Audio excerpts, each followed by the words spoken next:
Feeling overwhelmed managing your time amidst the vibrant hustle of Bangladesh? Let's tame that chaos with Clockify. First, head over to Clockify's website and create a free account. It's super straightforward. You can sign up using your Google account, email, or organizational account. Once you're in, you'll land in your workspace. See that big timer? That's your best friend.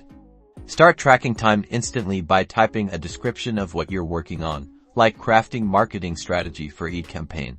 To keep things organized, assign your time entries to specific projects. Click the project dropdown, then create a new project. Let's say website redesign. Add your client name for accurate billing, and even set hourly rates if needed. Want even finer grain tracking? Use tags. These are great for categorizing your work. For example, client communication, development, or even lunch break to get a complete picture of your day.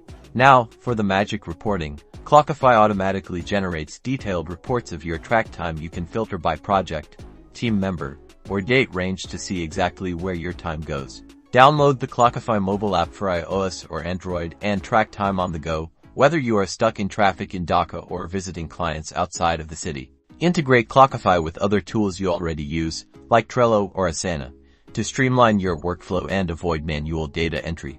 And that's it. Clockify helps you take control of your time, boost productivity, and manage projects like a pro, all within the unique context of Bangladesh. Use #Clockify App and #Bangladesh to share your experiences.